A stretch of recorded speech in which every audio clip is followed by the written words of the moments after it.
কিন্তু শিবির কিন্তু ক্যাম্পাসে মুভ করতে পারে নাই।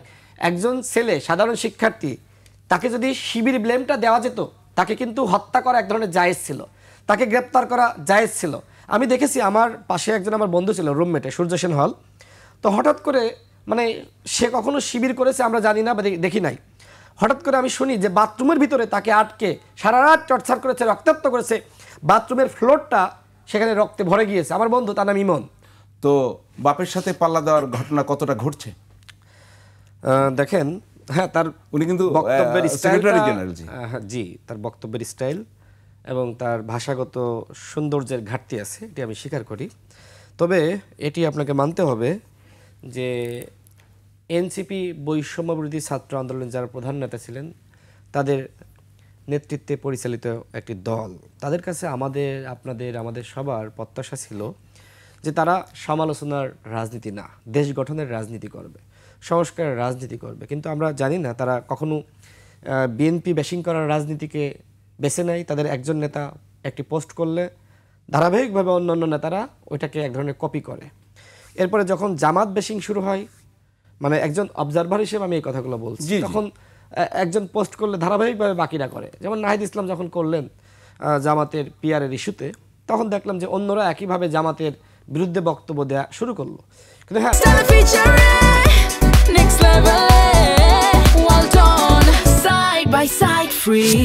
নাহিদ হয়তো একটি প্রেক্ষাপটে একটি কারণে তিনি একটি মন্তব্য করেছেন, সবাইকে তো একই মন্তব্য করা দরকার নেই। তাহলে যেটি হয়, হ্যাঁ, এর আগে সার্জিস যেটি বলেছে আপনি দেখেছেন যে 24-এর গণ অভ্যুত্থানে জামাতের বিশাল ভূমিকা নিয়ে তিনি বেশ প্রশংসা করেছেন।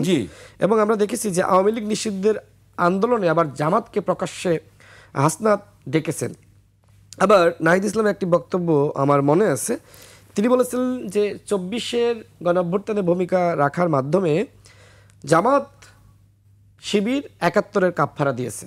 অর্থাৎ তারা যে সবসময় জামাতের সমালোচনা করছে আমি এটিও মনে করি না, বিভিন্ন সময় প্রশংসা করেছে। তবে বেশিং রাজনীতি, এই যে মানে একসাথে একজন শুরু করলে বাকিরা করা, এইটা আসলে এটার মাধ্যমে যেটি হচ্ছে যে আমি আসলে এটি যুক্ত করে দিই, টিআরপি বাড়ানোর জন্য করছে। যেহেতু সামান্তা টিআরপির বিষয়ে আমার মনে হয় আপু আপনার কাছে আমি প্রশ্নটা করতে চাই, টিআরপি নিয়ে কথা হচ্ছে যে। জি, আমি একটু শেষ করি, তাহলে মানে বেটার হবে, তাহলে আমার বক্তব্যটা শেষ মানুষ বুঝতে পারবে।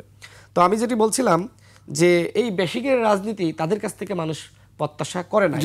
তারা নতুন রাজনীতি, দেশ গঠনের রাজনীতি মানুষকে বলবে, শেখাবে। আপুর কথাগুলো অনেক ভালো লাগলো যে সবাই যদি এরকম হতো যে আজকে আমি এবং সে যে মানে এই শেষ টক শো আর জীবনে বসবো না, এই আচরণ যাতে না হয়। যে আজকে আমি বিএনপির এমনভাবে সমালোচনা করছি যে ভবিষ্যতে আমি আর বিএনপির সাথে মিশবো না, যাব না। আজকে আমি জামাতের এমন সমালোচনা করছি যে জামাত আমার শত্রু, ওর সাথে আর যাওয়া যাবে না। তাহলে জামাত বিএনপি তো এই মুহূর্তে বাংলাদেশের বড় দুটি দল, স্বীকার করতে হবে। হ্যাঁ, গঠনমূলক সমালোচনা আমি বিএনপির করি, আমি জামাতের করি, আপত্তি নাই, কিন্তু এমন সমালোচনা না করি। আমার মনে হয় যে আপনার যেটি আপনি বললেন যে আওয়ামী লীগের পতনের আগে জামাতকে আওয়ামী লীগ নিষিদ্ধ করছে, এবং আওয়ামী লীগ যদি তারা মুদ্রার এপিট ওপিট হয় তো সেক্ষেত্রে কেন নিষিদ্ধ করলো?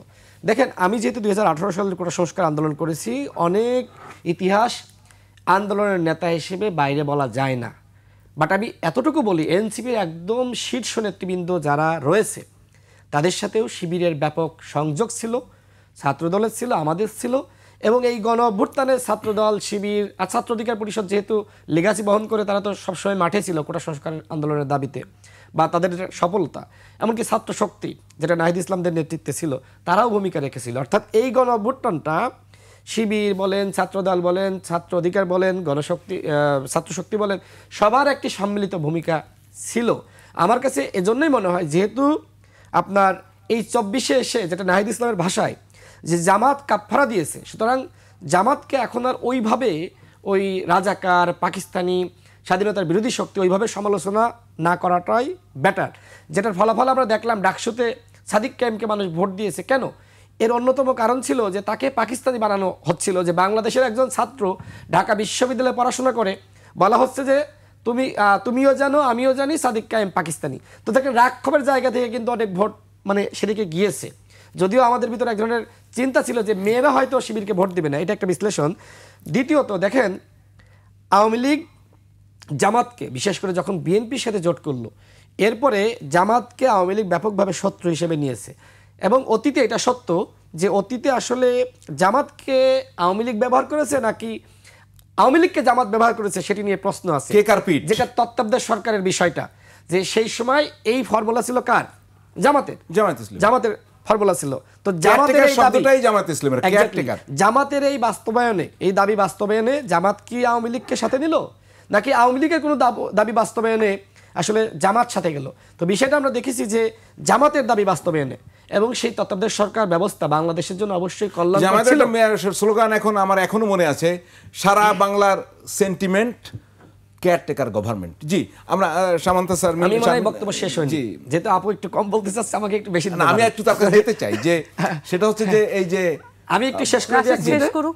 তো আমি যেটি বলছি যে ওই সময়কার দাবিটা জনগণের দাবি ছিল, জামাত সেটাকে লুফে নিয়েছে এবং জামাতের এই দাবির সাথে আওয়ামী লীগের হয়তো সুবিধা হচ্ছিল, যে কারণে তাদের দাবির সাথে আওয়ামী লীগ গিয়েছে। তো আমি এই জায়গায় মনে করি না যে জামাত এবং আওয়ামী লীগ মুদ্রার এপিট ওপিট, আমি মনে করি না। কারণ জামাতের, হ্যাঁ, ৭১-এর ভূমিকা নিয়ে আমরা প্রশ্ন তুলতে পারি, কিন্তু এই বর্তমানে গণ অভ্যুত্থানের আপনার যে ভূমিকা বা এই ১৬ বছরের নিপীড়নটা দেখেন যে জামাতের উপর কিন্তু সব থেকে বেশি হয়েছে। ছাত্র দলের ছেলেরা ক্যাম্পাসে মাঝে মধ্যে মিছিল করতে পেরেছে বা গিয়েছে, কিন্তু শিবির কিন্তু ক্যাম্পাসে মুভ করতে পারে নাই। একজন ছেলে, সাধারণ শিক্ষার্থী, তাকে যদি শিবির ব্লেমটা দেওয়া যেত, তাকে কিন্তু হত্যা করা এক ধরনের জায়েজ ছিল, তাকে গ্রেপ্তার করা জায়েজ ছিল। আমি দেখেছি, আমার পাশে একজন আমার বন্ধু ছিল, রুমমেটে, সূর্য সেন হল। তো হঠাৎ করে, মানে সে কখনো শিবির করেছে আমরা জানি না বা দেখি নাই, হঠাৎ করে আমি শুনি যে বাথরুমের ভিতরে তাকে আটকে সারা রাত টর্চার করেছে, রক্তাক্ত করেছে, বাথরুমের ফ্লোরটা সেখানে রক্তে ভরে গিয়েছে। আমার বন্ধু, তার নাম ইমন, এখন একটা কলেজের শিক্ষক। তো যাই হোক, দেখেন এই ছেলেটিকে কখনোই শিবির মনে হয়নি, সেও বলে না যে আমি শিবির করি, এখনো সে জামাতের রাজনীতি করে না, শিবিরের রাজনীতি করে না। যদি গণ অভ্যুত্থানের পরে আমরা দেখতাম যে সে শিবির হিসেবে ফিরেছে, জামাত হিসেবে ফিরেছে, তাহলে একটা প্রসঙ্গ ছিল। তার মানে কি, অসংখ্য সাধারণ শিক্ষার্থীকে জামাত শিবির ব্লেম দিয়ে নির্যাতন করা হয়েছে। তার মানে আওয়ামী লীগের শত্রু হিসেবে জামাত বিবেচিত ছিল। এই জন্য আমি আপুর বক্তব্যের সাথে আমি ভিন্ন মত, যে আসলে এরকম না, হয়তো শত্রু হিসেবে বিবেচিত নাই। জি, জামায়াতকে আওয়ামী লীগের শত্রু হিসেবে বিবেচিত ছিল, তো এখনো কি শত্রু হিসেবে বিবেচিত আছে? এই জন্য আমি মনে করছি, যেহেতু গণ অভ্যুত্থানে জামাত শিবিরের ব্যাপক ভূমিকা আছে, এটা নাহিদ ইসলাম জানে, এটা আক্তার জানে, আমার মনে হয় যে তাদেরকে ওই মুদ্রার ওপিট বানিয়ে তাদেরকে আওয়ামী লীগ ট্যাগ করাটা আসলে ঠিক হবে না। হ্যাঁ, অন্য সমালোচনা আমরা করতে পারি, বিভিন্ন ইস্যুতে আওয়ামী লীগকে আশ্রয় প্রশ্রয় দিচ্ছে, এটা আমরা সমালোচনা করতে পারি।